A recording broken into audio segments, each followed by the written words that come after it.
Star online astro TV உன்னை சுற்றி நடக்கும் சம்பவங்களை உற்றுப்பார். நீ யார் என்று உனக்கு தெரியும்.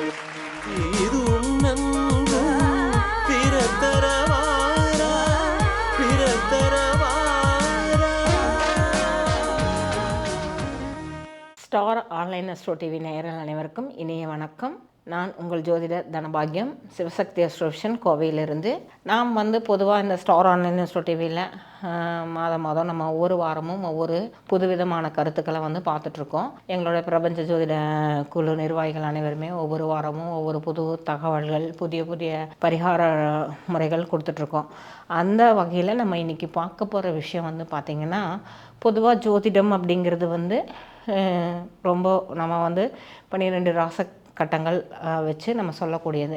அப்போ இந்த 12 பாவங்களில் முக்கியமான பாவமான லக்னம் தான் பிரதானமான விஷயம். என்சான் உடம்புக்கு தலையே பிரதானம் அப்படிங்கிற மாதிரி ஜாதக கட்டத்தில் முதல் லக்னம் தான் பிரதானம். அப்போ அந்த ஒரு லக்னம், அந்த லக்னம் சொல்லக்கூடிய ஜாதக அந்த லக்னாதிபதி அவர்கள் வெற்றி பெற எளிய பரிகாரங்கள் என்ன அப்படிங்கிறது தான் இந்த காணொலியில் நம்ம பார்க்குறோம்.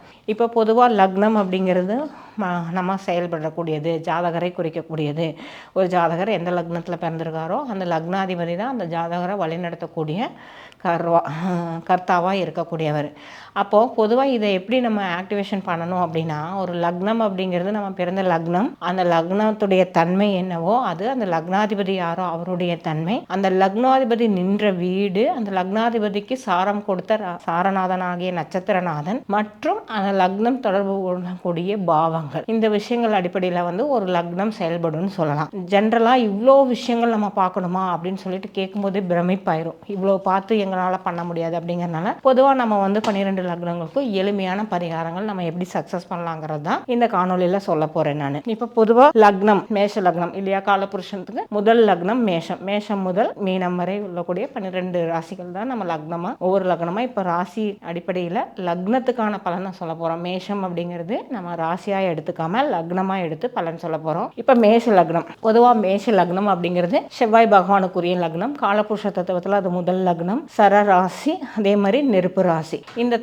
நெருப்பு தத்துவத்தில் இருக்கக்கூடியது ஆண் ராசி. இதெல்லாம் பொதுவான ஒரு விஷயம். இது 12 லக்னத்துக்கும் எல்லாத்துக்கும் அந்த தன்மைகள் தெரியும். இப்போ மேஷ லக்னக்காரர்கள் வெற்றி பெறணும். எனக்கு பாவ ரீதியாக கிரகங்கள் சரியில்லை, இல்லை நட்சத்திர ரீதியாக சரியில்லை, இல்லை ராசி தன்மையில் சரியில்லை, அதாவது சந்திரா லக்னம்னு சொல்லக்கூடிய அந்த ராசி சரியில்லை, அல்லது எனக்கு தசாபுத்தி சரியில்லை, இந்த மாதிரி எந்த விஷயமே யோசிக்காம எடுத்தோன்னே மேஷ லக்னமா நான் வாழ்க்கையில் முன்னேறணும், வெற்றி பெறணும்னா என்ன பண்ணணும் அப்படிங்கிற சிம்பிள் ரெமெடி அப்படிங்கிறது தான் நம்ம இதை சொல்ல போகிறோம். மேஷ லக்னம் ஃபர்ஸ்ட். மேஷ லக்னக்காரங்கள் தங்களுடைய வாழ்க்கையில் முன்னேறதுக்கு முக்கியமாக அவங்க என்ன பண்ணணும் அப்படின்னா, சிறு குழந்தைகளுக்கு கல்வி உதவிகள் செய்து வரணும். இது நார்மலான சிம்பிளான விஷயம். அதே மாதிரி பெருமாள் ஆலயங்கள் அல்லது தாயாரின் ஆலயங்கள்ல சக்கரை பொங்கல் நைவேத்தியம் பண்ணி படைச்சு அந்த உணவை சக்கரை பொங்கல்ல எல்லாத்துக்கும் தான தர்மங்கள் செய்யணும். அதே மாதிரி பார்த்தீங்கன்னா தன்னுடைய முன்னோர்களுக்கு பித்ரு கர்ம நிவர்த்தி அப்படிங்கிற விஷயம் செய்யணும். விவசாயிகளுக்கு உதவி செஞ்சுட்டு வரணும். விவசாயம் சார்ந்த தொழில் இருக்கிறவங்களுக்கு உதவி செய்யணும். அதே மாதிரி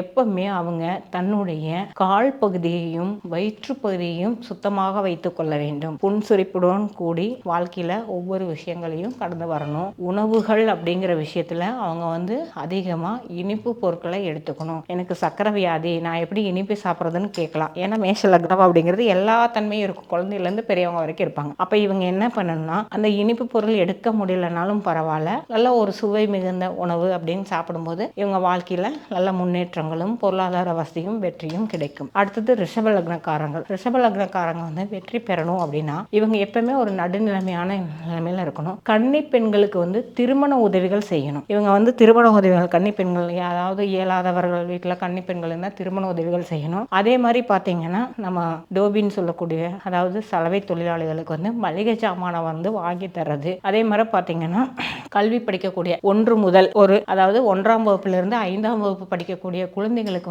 நோட்டு, பேனா, சாக்ஸ் இதெல்லாம் வாங்கி தானமாக கொடுக்கணும். இவங்க லட்சுமி நரசிம்மர், சரபேஸ்வரர் வழிபாடெல்லாம் செஞ்சுட்டு வர இவங்க வாழ்க்கையில் ரொம்ப வெற்றி பெறலாம். சக்கரை தாழ்வார் வழிபாடு செய்யும்போது தொழில் ரீதியான வெற்றிகள் இவங்களுக்கு கிடைக்கும். அடுத்தது மிதுன லக்னம். மிதுன லக்னம் காலபுருஷத்துக்கு 3வது லக்னம், காற்று ராசி, புதனுடைய அம்சம், புதனுடைய வீடு. அப்போ இந்த மிதுன லக்னம் வெற்றி பெறோம் அப்படின்னா முக்கியமாக இவங்க வந்து வழிபட வேண்டிய தெய்வம் அப்படின்னு எடுத்துக்கிட்டா முருகர் வழிபாடு செய்யலாம். முருகர் அப்படிங்கிறது வந்து மலை மேல் உள்ள முருகரை வழிபாடு பண்றதை விட வீட்டுக்கு அருகில் ரொம்ப பக்கத்தில் ஒரு நம்ம குடியிருக்கிற வீட்டில இருந்து ஒரு 2 கிலோமீட்டர் 1 கிலோமீட்டருக்குள் இல்லை ஒரு அடுத்த தெருவில் இருக்கிற இந்த மாதிரி முருகன் ஆலயங்கள் கண்டிப்பாக தம்பதி சமேதராக இருக்கக்கூடிய முருகனோட வழிபாடு ரொம்ப ரொம்ப ரொம்ப முக்கியம் இவங்களுக்கு. அதே மாதிரி பார்த்தீங்கன்னா இவங்க வந்து வாழ்வியல் பரிகாரமாக நம்ம செய்யக்கூடிய விஷயம் என்னன்னு பார்த்தீங்கன்னா உடல்நிலை பாதிக்கப்பட்டவங்களுக்கு உதவி செய்யறது அப்படிங்கிற ஒரு விஷயம். ரத்த தானங்கள் வந்து செய்வது ரொம்ப விசேஷத்தை கொடுக்கும். இவங்க வந்து பொருளாதார ரீதியாக உயர்வடைங்கிற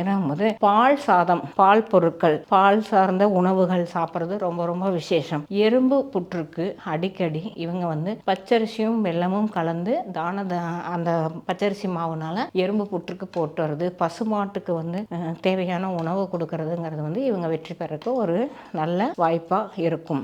அடுத்தது கடக லக்னம். கடக லக்ன அதிபதிகள் வந்து தங்களுடைய வாழ்வில் முன்னேற்றம் பண்றதுக்கு கர்ப்பிணி பெண்களுக்கு உதவி செஞ்சுட்டு வரணும். அவங்க தன் வீட்டுக்கு அருகில் இருக்கிற கர்ப்பிணி பெண்களுக்கு முதல்ல உதவி செய்யணும். அதே மாதிரி இவங்க வழிபட வேண்டியது வந்து பார்த்தீங்கன்னா சிவ ஆலயத்தில் உள்ள தட்சிணாமூர்த்தி வழிபாடு செய்யணும். நல்லா கவனமாக கேளுங்க. சிவ ஆலயத்தில் தட்சிணாமூர்த்தி வழிபாடு அப்படிங்கிறது வந்து செய்யணும். முக்கியமாக இவங்க வந்து சண்டிகேஸ்வரர் வழிபாடுங்கிறது புதன்கிழமை நாளில் பண்ணிட்டு வராங்க. ஒரு கடக லக்னக்காரங்களுக்கு குடும்பத்தில் ஒரு பிரச்சனை, பத்திரப்பதிவுகள் வந்து சரியா இல்லை ஒரு விஷா கிடைக்கல, ஒரு வெளிநாடு போக முடியல, ஒரு எக்ஸாமில் பாஸ் பண்ண முடியல, இந்த மாதிரி ஏதோ ஒரு விஷயம் எழுத்து தேர்வில் என்னால் வெற்றி பெற முடியல, இந்த மாதிரி எல்லாம் இருக்காங்க அப்படின்னா சண்டிகேஸ்வரர் வழிபாடு புதன்கிழமை நாளில் வில்வ மாலை போட்டு வழிபாடு பண்ணிட்டு வாங்க. அதே மாதிரி அம்பாள் வழிபாடு மிக சிறப்பாக இருக்கும். எந்த ஆலயம் சென்றாலும் இவர்கள் மஞ்சள் நிற இனிப்பு பொருட்களை தானம் செய்ய வேண்டும். கல்கண்டு சாதம் நிவேதனம் செய்வது, பைரவருக்கு மிளகு சாதம் நிவேதனம் செய்து வழிபட்டு வருவது மிக மிக சிறப்பை தரும். அடுத்தது சிம்ம லக்னம். சிம்ம லக்ன அன்பர்கள் வந்து இவங்களோட வாழ்க்கையில முன்னேற்றம் பெற, இவங்க ஜெயிக்கணும், இல்லை எனக்கு பொருளாதார உயர்வு வேணும் அப்படிங்கிறவங்க இவங்க வந்து பார்த்தீங்கன்னா சிவ ஆலயத்தில் உள்ள நந்தி பகவானுக்கு பிரதோஷ வழிபாடு செய்யணும். பிரதோஷ காலத்துல பச்சரிசி மாவு, அதாவது மாவினால் அவங்களுக்கு வந்து சிவனுக்கும் நந்திக்கும் அபிஷேகம் பண்ணுவாங்க, மா பொடி. அதுவும் அதே மாதிரி வந்து பார்த்தீங்கன்னா வெற்றிவேர் மாலை சாத்தி வழிபாடு, வெற்றிவேர் மாலை வந்து சாற்றி வழிபாடு பண்றது. அதே மாதிரி இவங்க வந்து என்ன பண்ணணும் அப்படின்னா இவங்க வந்து இந்த சிவ பிரதோஷ பூஜை அல்லது சிவனுக்கு ஒரு அமாவாசை பூஜை இல்லை ஏதோ ஒரு நேரத்தில் இல்லை வரக்கூடிய நித்திய பிரதோஷ காலத்தில் நந்தி பெருமானுக்கு போய் இவங்க வந்து நைவேத்தியமாக உளுந்து சாதம் இருக்கு இல்லையா, உளுந்துல வந்து நம்ம உளுந்து கஞ்சியெல்லாம் வீட்டில் வச்சு செய்யணும். அந்த உளுந்து கஞ்சியோ உளுந்து சாதமோ வெல்லம் கலந்து நைவேத்தியமாக வைத்து மற்றவங்களுக்கு விநியோகம் பண்ணி இவங்களும் சாப்பிட்டுட்டு வந்தாங்கன்னா ரொம்ப ரொம்ப வெற்றி பெறும். இவங்க குலதெய்வத்தையும் இஷ்ட தெய்வத்தையும் உள்ளூரில் இருக்கக்கூடிய காவல் தெய்வம். மோஸ்ட்லி இவங்களுக்கு வந்து வீட்டுக்கு பக்கத்துலேயே ஒரு 1/2 கிலோமீட்டருக்குள்ள எந்த விதமான காவல் தெய்வம் இருந்தாலும் அந்த காவல் தெய்வ ஆலயத்தில் கண்டிப்பாக ஞாயிற்றுக்கிழமை நாட்களில் வழிபாடு பண்ணுறது ரொம்ப விசேஷம். சூலம் இருக்கிற தெய்வமாக இருந்தால் அந்த ஞாயிற்றுக்கிழமை நாட்களில் சூலத்திற்கு ஒரு எலுமிச்சை மலம் கொண்டு போய் அந்த சூலத்தில் வந்து பலியிட்டு வேண்டிட்டு வரும்போது நீங்கள் வாழ்க்கையில் வெற்றி பெறுவீங்க. உங்களுக்கு ஏற்படக்கூடிய பிணக்குகள் எல்லாமே போகும். அடுத்தது கன்னியா லக்னம். இந்த கன்னியா லக்னக்காரங்க வந்து வாழ்க்கையில் ஜெயிக்கணும் அப்படின்னா முக்கியமாக இவங்க வந்து பெருசாக வந்து கன்னி லக்னம் அப்படின்னாவே ஒரு சில போராட்டங்களை தாண்டி தான் வரணும். ஏன்னா அது காலபுருஷ தத்துவத்திலேயே 6ஆம் வீடுன்னு சொல்லக்கூடியது. அப்போ அந்த கன்னியா லக்னம் வந்து ஜெயிக்கணும் அப்படின்னா அவங்களுக்கு இயல்பாகவே ஜெயிக்கணும்னு இருக்கு. பொதுவாக ஜெயிப்பாங்க, அவங்க எல்லாத்துலேயுமே ஒரு சர்வீஸ் ஓரியன்டாக நல்லா இருப்பாங்க. அந்த கன்னியா லக்னக்காரங்க ஜெயிக்கணும் அப்படின்னா அவங்க என்ன பண்ணணும், தன்னுடைய நண்பர்கள் வீட்டுக்கு செல்லும் போது அல்லது தன்னுடைய நண்பர்களோடு சேர்ந்து வெளியில் பயணிக்கும் போது வந்து அவங்களுக்கு பிடிச்ச விஷயங்களை வந்து இவங்க வந்து தியாகம் பண்ணி இவங்க வந்து அவங்களுக்கு வேணுங்கிறத வாங்கி கொடுக்கணும். அதே மாதிரி குழந்தைகள், நண்பர்களோட குழந்தைகள் அல்லது சொந்த வீட்டில் நமக்கு சொந்தக்காரங்களோட குழந்தைகள் இருக்குது அப்படின்னா அவங்களுக்கு வந்து கல்வி உதவிகள் செஞ்சுட்டு வர்றது அப்படிங்கிறது ரொம்ப விஷயம். அதே மாதிரி யாரெல்லாம் நோய்வாய்ப்பட்டிருக்காங்களோ அவங்களுக்கு பொதுவாக அதே மாதிரி இந்த 7 சனி அஷ்டம சனி இந்த மாதிரி யாருக்காவது நடக்குது.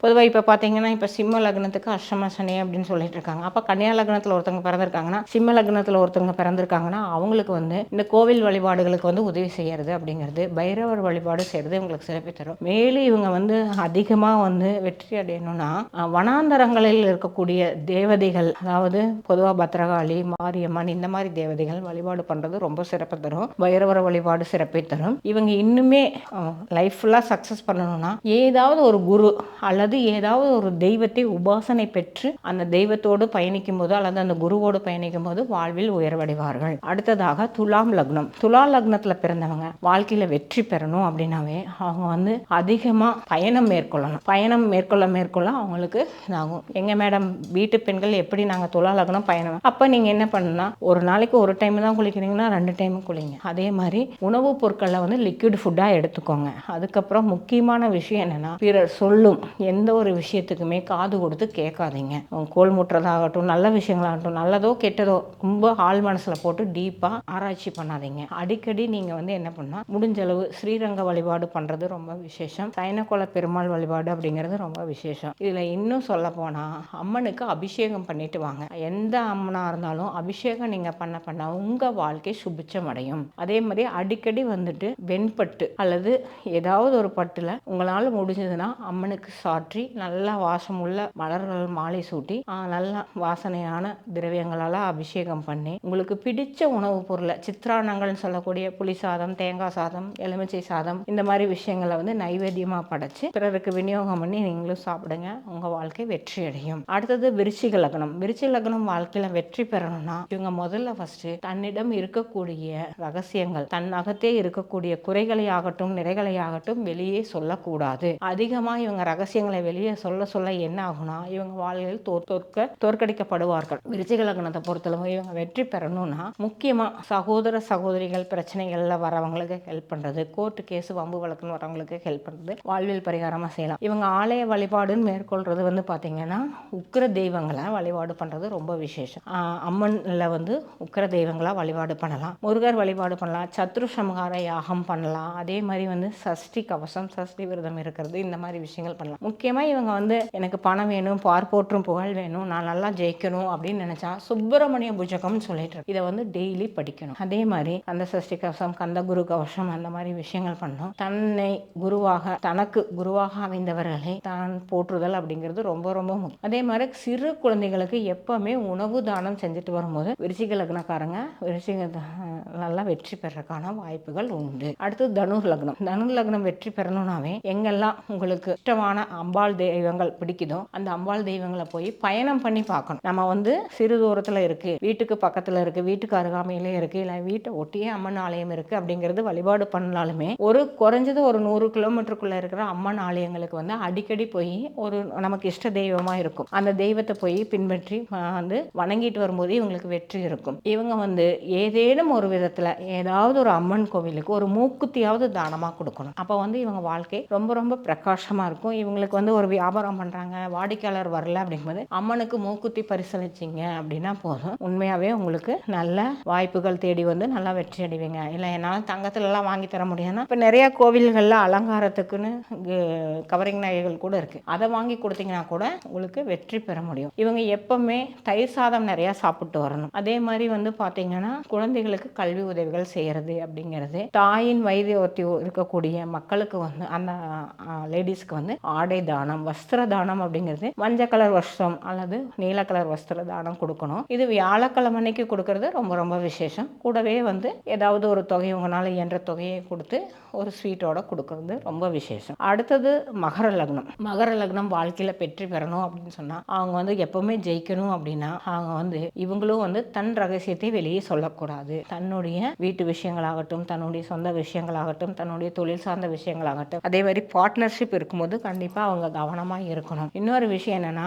சொந்த இடத்துல என்னால ஜெயிக்க முடியலன்னா கண்டிப்பா ஒரு 30 கிலோமீட்டராவது தள்ளி போய் இருந்து அந்த இவங்களோட தொழில் ரீதியான விஷயங்களுக்கு வந்து நம்ம வந்து போய் பண்ணலாம். இவங்க அடிக்கடி வழிபட வேண்டிய விஷயம் என்னன்னு பாத்தீங்கன்னா சிவ ஆலயத்தில் உள்ள பைரவர் வழிபாடுங்கிறது ரொம்ப விஷயம். பைரவருக்கு வடைமாலை சாற்றி, வெற்றிலை மாலை மற்றும் செவ்வரி மாலை சாற்றி இவங்க வந்து அல்லது செண்பகப்பூ மாலை சாற்றி மிளகு சாதம் படைத்து இவங்க வந்து வழிபாடு பண்ணணும். அதே மாதிரி கும்ப லக்னக்காரங்கள் வாழ்க்கையில் வெற்றி பெற அவர்கள் வந்து எப்போதுமே வந்து தன்னுடைய வாழ்க்கை அப்படிங்கிறது வெற்றி பெறணும், நான் நல்லா இருக்கணும்னா அடிக்கடி இவங்க துலாபாரம் கொடுக்கணும். இவங்க வந்து ஏதாவது ஒரு கோயிலில் போய் துலாபாரம் கொடுக்கணும். இதுல வந்து பாத்தீங்கன்னா துலாபாரம்னாவே பெருமாள் ஆலயங்கள் தான் மோஸ்ட்லி சொல்லுவாங்க. ஆனா நிறைய இடத்துல அம்மன் ஆலயங்கள் வந்து துலாபாரம் கொடுப்பாங்க, நேர்த்தி கடன் இருக்கும். அந்த அம்மன் ஆலயத்துல போய் உணவு சார்ந்த உணவுப் பொருட்கள் துலாபாரம் கொடுக்கறது ரொம்ப விசேஷமா இருக்கும். இவங்க வழிபட வேண்டிய தெய்வம்னு எடுத்துக்கிட்டா இவங்க இவங்க வந்து தட்சிணாமூர்த்தி மற்றும் சிவன் வழிபாடு, பைரவர் வழிபாடு ரொம்ப ரொம்ப சிறப்பு தரும். அதே மாதிரி இவங்க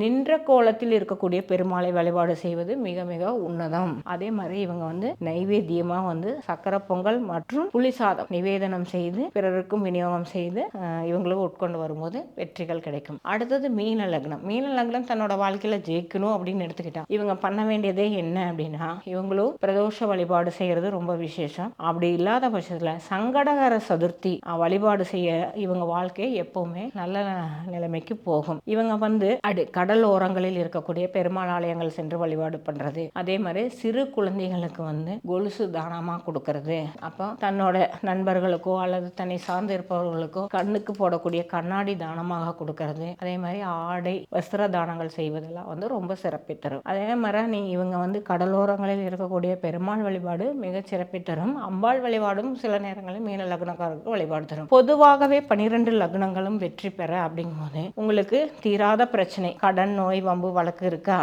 மீன்களுக்கு பொறி வாங்கி போடுங்க. உங்க உள்ளூர்லயோ இல்லை எங்க நீங்க ஆலயங்களுக்கு செல்லும் போதோ குளத்துல இருக்கக்கூடிய மீன்களுக்கு இல்லை ஆற்றில் உள்ள மீன்களுக்கு பொறி வாங்கி போடணும். அப்படி உங்களால முடியலங்கும் போது வீட்டில இருந்தே பச்சரிசி மாவு பிளஸ் வெல்லம் கலந்து எடுத்துட்டு போய் எறும்பு புற்றுகளுக்கு போறது. பச்சரிசியில வந்துட்டு பச்சரிசி மாவுல நல்லா வெல்லம் கலந்து, முடிஞ்சா நம்ம தேனு நெய் எல்லாமே கலந்து உருண்டைகளாக சிறு சிறு உருண்டைகளாக பிடித்து மீன்களுக்கு போடும்போது கர்ம தோஷங்கள், கர்ம வினைகள் அப்படிங்கிறது வந்து கலையும். ஏன்னா 12 லக்னத்துக்குமே செய்யக்கூடியது. அதே மாதிரி 12 லக்னக்காரங்களும் தன்னுடைய வாழ்க்கையில போராட்டம் எல்லாம் உங்களுக்கு பிடிச்ச இஷ்ட தெய்வ ஆலயங்கள்ல வருடம் ஒரு முறையாவது அபிஷேகம் செய்யணும். உங்களுடைய ராசி தத்துவம் என்னமோ பஞ்சபூத தத்துவங்கள்ல நிலம், நீர், அதாவது நிலம், நீர், நெருப்பு, காற்று தத்துவம் 4 இல்லையா ராசிகள். இந்த தத்துவம் பஞ்சபூத அடிப்படையில உங்களுடைய இப்ப மேஷம்னு எடுத்துக்கிட்டா நெருப்பு தத்துவம், மேஷம், சிம்மம், தனுசு நெருப்பு தத்துவம். அதே மாதிரி ரிஷபம், கடகம், மகரம் நிலத்தத்துவம். காற்று தத்துவங்கிறது மிதுனம், துலாம், கும்பம். அடுத்தது நீர் தத்துவம் கடகம்,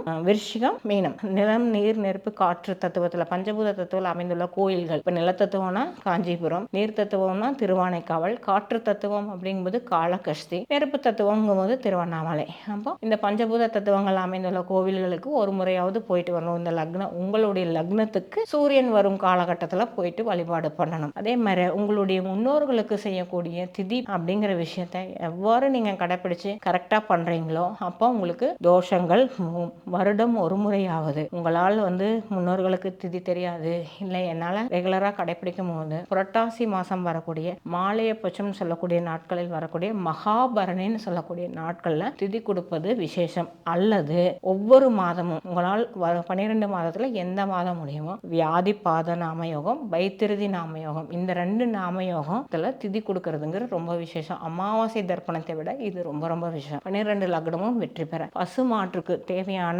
உணவுகள் வழங்குதல். பசுமாட்டுல அனைத்து தெய்வங்களும் வழிபாடு பண்றாங்க. அதே மாதிரி பஞ்சபூத தத்துவ அடிப்படையில் சொன்ன மாதிரி இப்போ பஞ்ச கவ்யம் அப்படின்னு இருக்கு. பசுமாட்டுடைய கோமியம், சாணம், நெய், தயிர், அதனால 5 பஞ்ச விஷயங்களும் வந்து பஞ்சகவ்யம்னு சொல்லப்படுது. இந்த பஞ்சகவ்ய விளக்குகள் இப்ப கடையிலேயே கிடைக்குது. இல்லைன்னா நீங்களே வந்து எங்கெல்லாம் காராம்பசு இருக்கும், நாட்டு மாட்டு பசு கிடைக்குதோ அங்க போய் நீங்க சொல்லி வச்சு கோமியம், சாணம், நெய், தயிர், பால் எல்லாம் வாங்கி நீங்களும் உங்க வீட்டுல பஞ்சகவ்யம் வந்து செஞ்சு அதனால விளக்கேற்றிட்டு வரும்போது உங்களுக்கு சகல வித தோஷங்களும் போகும். இன்னும் சிறப்பாக சொல்லப்போனால் ஒரு மனிதன் எல்லா விதத்திலையும் வெற்றி பெறணும்னா தலை முதல் கால் வரை இயங்கக்கூடியதுங்கிறது ஒரு மனிதனுடைய 12 பாவமும் இயங்கும். அப்போ 48 நாட்கள் தொடர்ந்து பசுமாட்டின் கோமியம், அதாவது நான் சொல்றது வந்து நாட்டு மாட்டு கோமியத்தை தலையிலேருந்து கால் வரைக்கும் எல்லாம் தடவி கடலை மாவு அல்லது பாசிப்பருப்பு பைத்த மாவுல நீங்க உடல் முழுவதும் தேய்ச்சி குளிச்சுட்டு வரும்போது சகல தோஷம் நிவர்த்தியாக லட்சுமி கடாசம் உண்டாகும். இதே மாதிரி கர்ம தோஷத்தை போக்கக்கூடியது, நம்மளுடைய கர்மா திருஷ்டி தோஷங்களை போக்கக்கூடியது